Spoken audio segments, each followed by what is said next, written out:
Now let's take a moment to think about the women Solomon did marry. Pagan women. Now, you may have relatives who are not in the truth. You love your relatives and you go visit from time to time. But how long is it before you run out of things to talk about? Because we just don't have the most important thing in common, the truth. So we have to ask, why was Solomon so comfortable with these pagan women? What did he talk about? Well, you can be sure he wasn't studying the Watchtower with them. But what was he doing? What was the attraction to these foreign women? Was it their humility, their modest dress, their chaste conduct, their quiet and mild spirit? Or was it mainly the physical? Let's be blunt. Solomon was attracted to the wrong kind of woman, and there may have been early warning signs. Speaking of red flags, when Solomon began marrying many women, did a prophet or a priest ever approach him and give him some counsel? Did they ever read Deuteronomy 17:17, which applied directly to the king? Deuteronomy 17:17. It says about the king, neither should he take many wives for himself, so that his heart may not go astray. Well, if he did receive that counsel, he certainly didn't apply it. And if he didn't receive that counsel, we wonder why not. Oh, that's easy, because it hadn't been written yet. As I've already explained, Solomon, if he existed, reigned, and this is according to the organization's own literature, between 1037 BCE and 997 BCE, whereas scholars have concluded that Deuteronomy began to be written minimum 250 years after his reign. Don't expect David Splane to know any of this. Don't expect him to give it the slightest thought. He may look and sound like a Bible scholar, but all it takes is for him to open his mouth for an extended period on the subject of the Bible, and it just becomes tragically obvious just how little he knows and understands the book on which he bases his authority, his mandate to run the lives of 8.5 million followers. There's so much to take away from his remarks that we've just been listening to. Let's start off with what he was saying about non-Jehovah's Witness relatives. Now, you may have relatives who are not in the truth. You love your relatives and you go visit from time to time. But how long is it before you run out of things to talk about? Because we just don't have the most important thing in common, the truth. Thank you for putting it with the finesse and diplomacy of a sledgehammer. This is, in fact, the reality. He's absolutely right.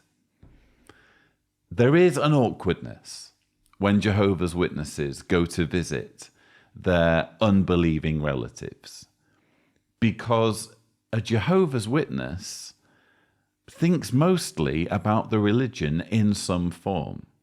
They do think about other things. They do, for example, follow sport. They follow the news. There are things that they can talk about. They can do small talk with unbelievers.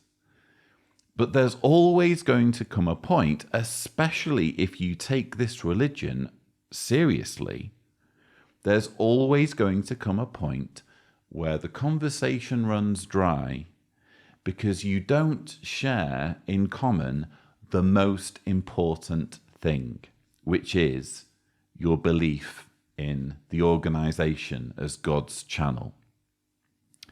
I just wish they could be this blunt when they're recruiting people into the organization. Would you like to join an organization that will make conversations with your family awkward? We then have this weird bit about Solomon probably not studying the Watchtower. Why was Solomon so comfortable with these pagan women? What did he talk about? Well, you can be sure he wasn't studying the Watchtower with them. Yeah, we can be sure he wasn't studying the Watchtower with them, because the Watchtower began to be written in 1879.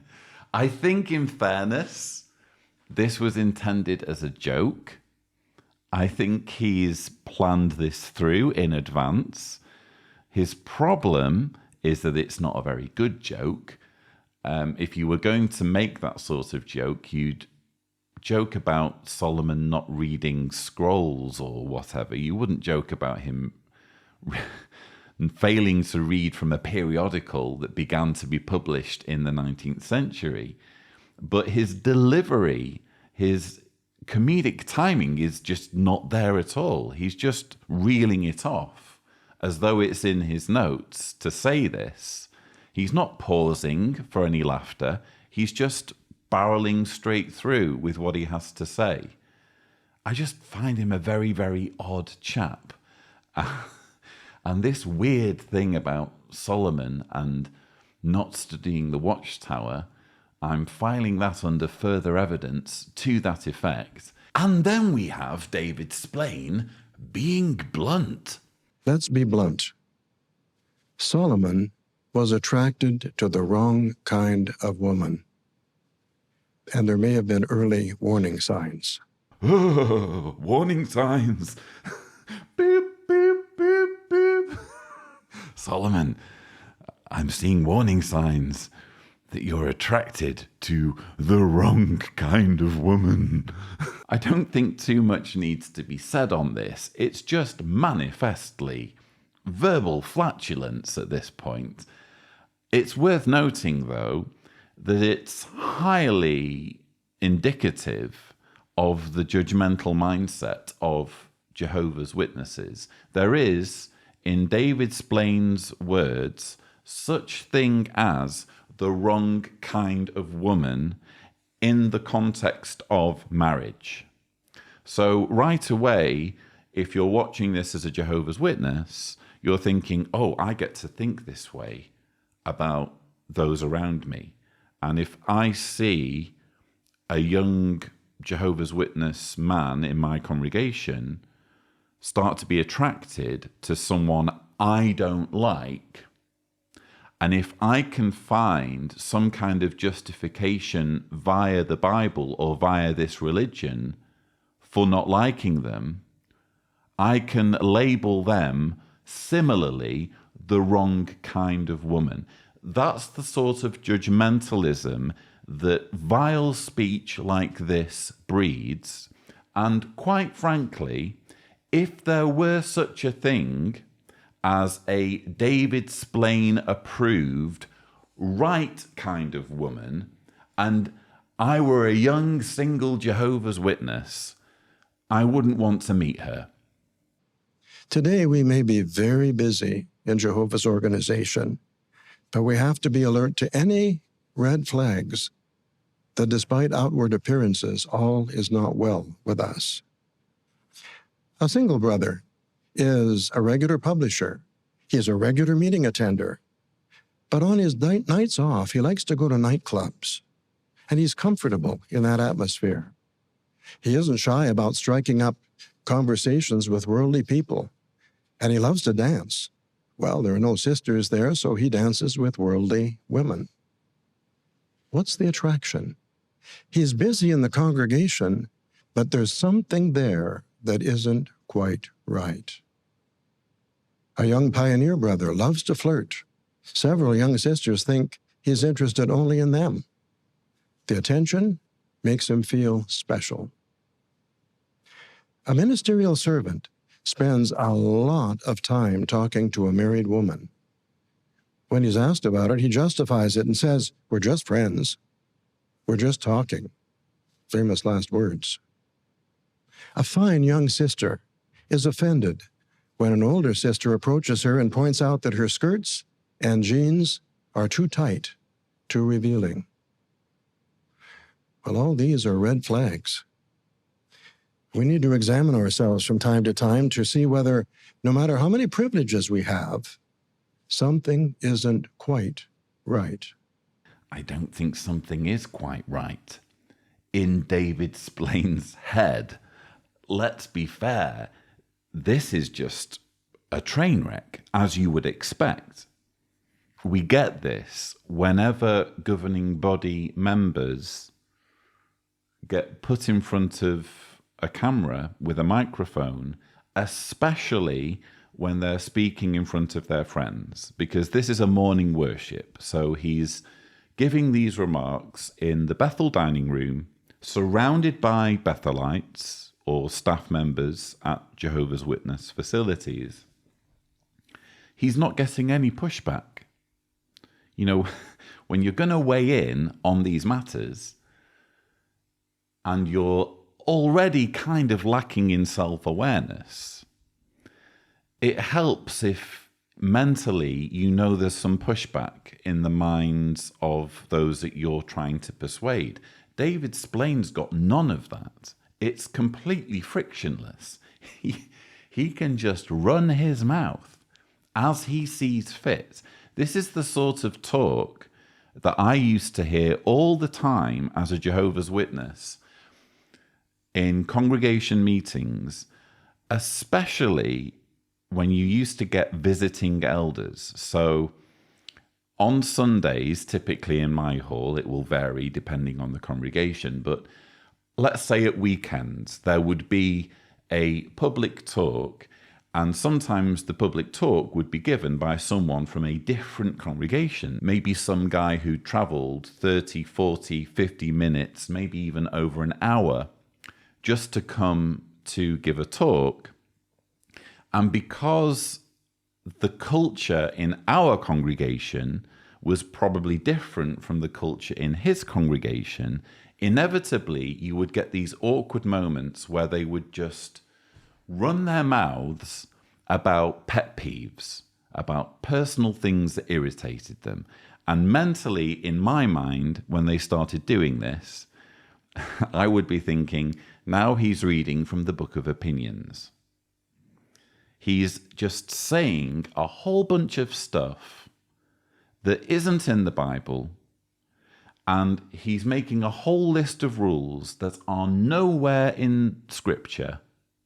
They're just things that irritate him. It could be stuff that's universally frowned on by Jehovah's Witnesses, but usually it was more to do with the culture in his particular congregation or how things were done in his particular neck of the woods.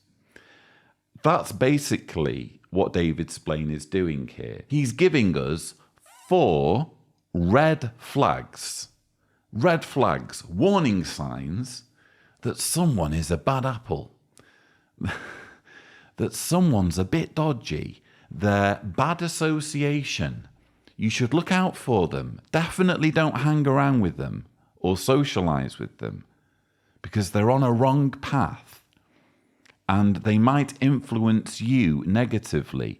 And what are his 4, let's call them as they are, pet peeves, his personal grievances that would make a Jehovah's Witness faulty in some way? Let me paraphrase them. Number 1, going to nightclubs.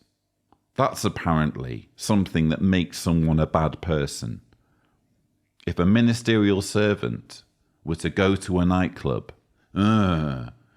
be careful. Be careful with that one, especially if he's dancing. And he'll be dancing, let's remember, with women who aren't Jehovah's Witnesses. You want to watch out there. That's a twisted mind. A twisted mind to be doing that sort of thing. So going to nightclubs, flirting with the opposite sex. And this is ambiguous, isn't it? What counts as flirting? David Splane's opinion on what would constitute flirting might be different from yours or someone else's.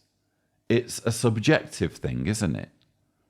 You could watch 2 young people in a hall having a laugh with each other and think, oh, that guy's flirting with her. But that's not the intention at all. It's a completely subjective thing. What David Splane is doing here is giving, again, Jehovah's Witnesses license to be judgmental. He's giving his audience the freedom to make conclusions about their fellow worshippers to the extent where they are casting judgment and saying, this is a bad person, this is a red flag, I should hang around with this person less because he is flirting with that girl or she is flirting with that brother. So that's the second one. We've had going to nightclubs, we've had flirting with the opposite sex, talking to people of the opposite sex who are married too much. That's on his list. So that's the extent to which you need to be paranoid if you are a single Jehovah's Witness and you find yourself having a conversation with someone in your congregation or any other congregation who you know to be married. You know, imagine how paranoid you're going to be listening to this part of David Splane's rant where he's unleashing his personal grievances. You're going to be thinking, you know what? I'm just going to avoid married people. You know, I don't need the grief and the aggravation of people pointing their fingers at me just because I'm having a conversation with someone I know to be married. I'll just avoid them. It's going to be easier. I just want an easy life. I know there's nothing wrong with me speaking to married people, but now it seems there is. Because now it's a red flag. And I don't want any red flags on my person. So that's number 3. And number 4, taking offense when someone, and again, I'm paraphrasing, taking offense when someone shames you over your clothing. That's also a red flag. It's not a red flag for them to be busybodies and for them to overstep and pry and make it their business to police your apparel. That's totally fine. That's not a red flag. In fact, that's how it should be. That's how people should comport themselves when they're Jehovah's Witnesses. They should be going round with like Terminator vision. and it should, you know, people who are wearing clothing that's a bit too tight, it should be kind of coming up in their JW vision. Too tight, must admonish. admonish. Yeah, that's what's expected. What isn't expected or what isn't appropriate is being offended by that behavior. So when the busybody approaches you and says, Lloyd, I can see a bit too much of the contours of your buttocks when you're wearing those particular suit trousers. And if you don't mind me saying, I don't like it. So I'd appreciate it if you don't wear such tight clothing again in the future. I've got to just say, thank you. Thank you, Brother Busybody, for bringing this to my attention. I'm deeply appreciative of your wholesome admonition. And I will be sure to not only get rid of these particular trousers, consign them to the rubbish bin, but I will also be checking the diameters of my other trousers and making sure that my buttocks are not prominent when I'm wearing those. That's the attitude you need to have. Same with sisters or ladies who are Jehovah's Witnesses. You can't be offended. That's a red flag. You've got to thank the person who's telling you that your cleavage is showing or that your apparel is of an incorrect level of tightness. You've got to be appreciative. That's the world that Jehovah's Witnesses are living in.